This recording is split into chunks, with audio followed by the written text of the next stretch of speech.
Welcome to Suman TV. నేను మీ నవీన్. ప్రస్తుతం మనతో ఫ్లవర్ థెరపిస్ట్ అజయ్ గారు ఉన్నారు. సార్ నమస్తే అండి. నమస్కారం అండి. సార్, ఈ కరోనా అన్నది మనం చూస్తూ ఉన్నాము. గతంలో మనకు 2020-21 సంవత్సరంలో ఎంత ఇబ్బంది పెట్టిందో, ఇప్పుడు కూడా మళ్ళీ ఈ ఫోర్త్ వేవ్ రాబోతా ఉంది అని చెప్పేసి కొన్ని వార్తలు మనం వింటూ ఉన్నాం. సో ఈ ఫ్లవర్ థెరపీలో ఎట్లాంటి ట్రీట్మెంట్ ఉంది సార్ ఈ కరోనాకి? బేసికల్గా మాది ఫ్లవర్ థెరపీ. మా మోటో అనేది healing life, not just the body.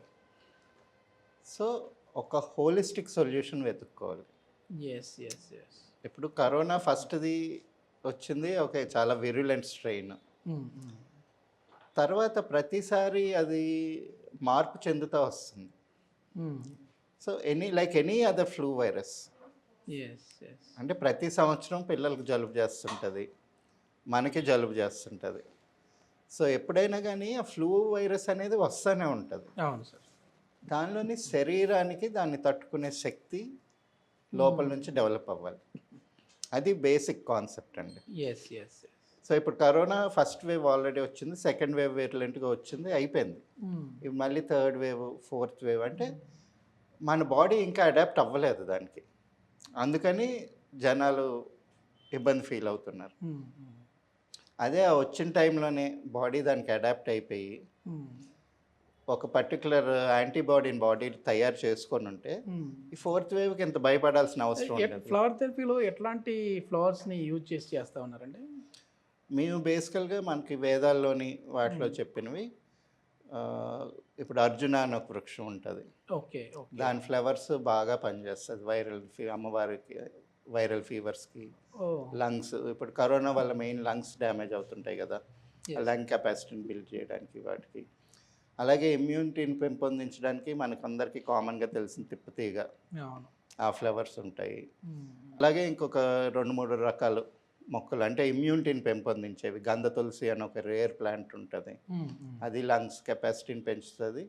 As well as ఆ మూమెంట్, అనాహత చక్రం మీద పనిచేస్తుంటుంది. ఇలాగ ఒక 4 రకాల డిఫరెంట్ హర్బ్స్ వాడి ఒక ఇన్ఫ్యూజన్ తయారు చేస్తామండి. అది మనకి కరోనా ఎఫెక్ట్స్కి వాటికి చాలా బాగా హెల్ప్ చేస్తుంది. అంటే బాడీలో ఇమ్యూనిటీని డెవలప్ చేస్తుంది, మెయిన్ ఇమ్యూనిటీ పవర్ పెంచుతుంది. సో దట్ ఆ బాడీకి ఆ కరోనా ఎఫెక్ట్స్ అనేవి తెలియవు. మెయిన్గా అది రావడానికి కారణం ఏంటంటే ఇవాళ రేపు అంటే ఇంత విరులెంట్గా జలుబులు జ్వరాలు రానివ్వట్లేదు ఎవరు. ఇంతకుముందు జలుబు చేసి జ్వరం వచ్చిందంటే ఒక 3 రోజులు రెస్ట్ తీసుకునే వాళ్ళు తగ్గిపోయేది. సైంటిఫికల్గా పిల్లలకి సంవత్సరంలో ఒక 4 సార్లు నుంచి 6 సార్లు కంపల్సరీ జలుబు రావాలి. వస్తేనే వాళ్ళు హెల్తీగా ఉంటారు. ఫ్యూచర్లో వాళ్ళ ఇమ్యూనిటీ డెవలప్ అయ్యి బాడీ రెసిస్టెన్స్ ఉంటుంది. యాజ్ అన్ అడల్ట్స్ మనకు కనీసం సంవత్సరంలో 1 సారన్నా 2 సార్లన్నా జలుబు రావాలి. అది వస్తేనే మంచిది. 3 రోజులు 4 రోజులు అది ఫీవర్ వచ్చి తగ్గనివ్వాలి మనం. కానీ ఇవాళ రేపు మనం ఒక 3 డేస్ వెయిట్ చేయాలి. జలుబు జ్వరం వచ్చినప్పుడు మనకి జలుబు రాగానే పారాసెటమాల్ ఏదో ట్యాబ్లెట్ వేసేస్తాం అండ్ తగ్గించేసి సప్రెస్ చేస్తున్నాం. దాంతో బాడీలోని ఇమ్యూనిటీ డెవలప్ అవ్వకుండా, సో ఇది ఎనీ విరులెంట్ స్ట్రెయిన్ వచ్చింది అనుకోండి, అది బాడీ బ్రేక్ డౌన్ అయిపోతుంది, తట్టుకోలేకపోతుంది. ఇవన్నీ అడ్రస్ చేస్తా మనకి ఇంతకుముందు అమ్మవారి కొలుపులు కొలిచేవాళ్ళు. సో ఎనీ వైరల్ ఫీవర్ని మన వాళ్ళు అమ్మవారనే అనేవాళ్ళు. అండ్ అలాగే ఎక్స్ప్లెయిన్ చేస్తా కొలుపుల్లోని చాలా ప్రాక్టీసెస్ ఉండేవి ఆ వైరస్ని కౌంటరాక్ట్ చేయడానికి. ఇప్పుడు ఒక వైరస్ని చంపాలనుకోండి, సౌండ్ ఒక పద్ధతి. గట్టి సౌండ్స్ చేసినప్పుడు ఒక పర్టికులర్ ఫ్రీక్వెన్సీ చేసినప్పుడు పిలిపించారు కదా అందరూ, అవునండి, బయటికి రండి ప్లేట్స్తో కొట్టండి అనేసి. సో కొలుపులు కొలిసినప్పుడు ఆ దుందుబీలు వాయిస్తుంటారు. ఆ ఫ్రీక్వెన్సీ ఆ వైరల్ కోట్కి దానికి దీనికి బ్రేక్ చేయడానికి హెల్ప్ అవుతుంది. ఇంకొకటి కొన్ని రకాల ఫంగస్లు, అంటే ఇప్పుడు పెన్సిలిన్ ఉంది, యాంటీబాడీస్ అన్నీ మనకి ఫంగస్ నుంచి వస్తుంది. పర్టికులర్ టైప్ ఆఫ్ ఫంగైని డెవలప్ చేయడానికి ఆ బల్లులు ఇచ్చి డిఫరెంట్ ఫుడ్ ఐటమ్స్ అన్నీ ఊరు నలుమూలలు పెట్టేవాళ్ళు. సో ఇదంతా డెవలప్ అవ్వాలి. అండ్ కమ్యూనిటీ అందరు కలిసి వచ్చేవాళ్ళు. సో ఎవరికైనా రెసిస్టెన్స్ ఉందనుకోండి, వాళ్ళ దగ్గర లెస్ విరిలెంట్ స్ట్రెయిన్ ఉంటుంది. ఓకే. వాళ్ళ దగ్గర నుంచి అప్పుడు జలుబో జ్వరమో అంటింది అందరికీ. So they are safe. అలాంటప్పుడు పెద్ద వైరస్ ఏమైనా వచ్చినప్పుడు అటాక్ని తట్టుకునే శక్తి వస్తుంది. ఇప్పుడు వ్యాక్సినేషన్ ఎలా ఉందో అలాగే అయ్యేది. సో మనం ఏంటంటే ఇప్పుడు ఆ పద్ధతులు అంత పూజల వరకే వదిలేసాం కానీ యాక్చువల్ రిచువల్ వెనకాల సైంటిఫిక్ రీజన్ ఏంటో చూడట్లేదు.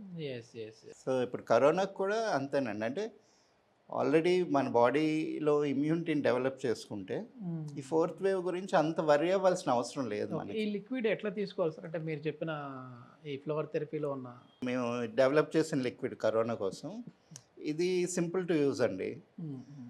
ఒక లీటర్ వాటర్ బాటిల్లోని ఒక 10 to 15 డ్రాప్స్ వేసుకుంటాం. ఓకే. ఆ వాటర్ రోజంతా కన్జ్యూమ్ చేస్తూ ఉంటాం. ఓకే. ఓకే. సో మనకి ఎప్పుడైతే ఆ ఫ్లూ సిమ్టమ్స్ అనిపించినాయో లేదా డౌట్ వచ్చింది అక్కడ బయటికి వెళ్ళి వచ్చాము, ఎవరికో జలుబు ఉంది, మేబీ ఆ కరోనా మనకు వస్తుంది అనుకుంటే ఆ రోజు నుంచి స్టార్ట్ చేసుకొని ఒక 10 to 15 డేస్ వాడితే సరిపోతుందండి. ఓకే. ఓకే. సో ఒకవేళ మనకి అటాక్ అయినా బాడీ రెసిస్టెన్స్ని పెంపొందించి ఆ ఎఫెక్ట్ అంత ఎక్కువ కాకుండా చూస్తుంది. లంగ్ కెపాసిటీని బిల్డ్ చేస్తుంది, బాడీ ఇమ్యూనిటీని డెవలప్ చేస్తుంది. సో వీఆర్ రిలేటివ్లీ సేఫ్ అన్నమాట. ఎన్ని రోజులు తీసుకోవాలి సార్ ఇట్లా? ఇది ఒక 10 to 15 డేస్ తీసుకుంటే సరిపోతుందండి. ఓకే. ఓకే. 10 to 15 డేస్లో మనకి ఒకవేళ అటాక్ అయిన వాళ్ళు ఉన్నా కూడా రికవర్ అయిపోతారు. ఓకే. ఎందుకంటే ఇప్పటికే మనం చూస్తూ ఉన్నాం కదా సార్, దాదాపుగా దేశవ్యాప్తంగా చూస్తే 6,000కు పైగానే కేసులు నమోదయ్యాయని చెప్పేసి ఇది అఫీషియల్గా WHO నుంచి అందిన సమాచారం సార్. సో ఇట్లాంటి టైంలో మనం ముందు ఎట్లాంటి జాగ్రత్తలు తీసుకోవాలి అనేది కూడా ఒకసారి మన ఇంట్లో తీసుకోవాల్సిన జాగ్రత్తలు వాటి గురించి కూడా చెప్పండి. ఒకటి ఫస్ట్ ధైర్యంగా ఉండాలండి. ఎందుకంటే ఇప్పుడు అందరూ వ్యాక్సిన్స్ తీశారు ఇప్పుడు, కానీ ఇప్పుడు వచ్చే సైంటిఫిక్ రిపోర్ట్స్ ప్రకారం వాటి ప్రకారం ఫైజర్ వ్యాక్సిన్ అవి ఫెయిల్ అవుతున్నాయి. ఇప్పుడు కరోనా అప్పుడు అంతా వ్యాక్సినేషన్ డ్రైవ్ పెట్టి జనాలను అందరిని ఇచ్చేసి కంపల్సరీ తీసుకోండి అని చెప్పారు. అవును సార్. అదంత ఎఫెక్టివ్ అయితే మళ్ళీ ఫోర్త్ వేవ్ ఎందుకు వస్తుంది? అంటే ఆ వ్యాక్సిన్ పవర్ పెరగడం కోసం ఉండొచ్చు. ఆ వ్యాక్సిన్ ఆ స్ట్రెయిన్ వరకు పనిచేసింది. సో ఆ కాన్ఫిడెన్స్ ఉంచుకోవాలి. మీకు ఆల్రెడీ మారింది కదా మళ్ళీ, మీకు ఆల్రెడీ యాంటీబాడీస్ ఉన్నాయి. అండ్ మన వ్యాక్సిన్ యాక్చువల్గా ఆల్ ఓవర్ ద వరల్డ్ బాగా పనిచేస్తుంది. ఇండియాలో డెవలప్ చేసిన వ్యాక్సిన్ ఆల్రెడీ మన దగ్గర యాంటీబాడీస్ ఉన్నాయి. ఆ సిమిలర్ ప్యాటర్న్తోనే మళ్ళీ బాడీలో కూడా కెపాసిటీ ఉంటుంది యాంటీబాడీస్ని డెవలప్ చేసుకునేది. ఫస్ట్ ఆఫ్ ఆల్ భయపడద్దు. సెకండ్ వేవ్లో చాలామంది చనిపోవడానికి కారణం భయం.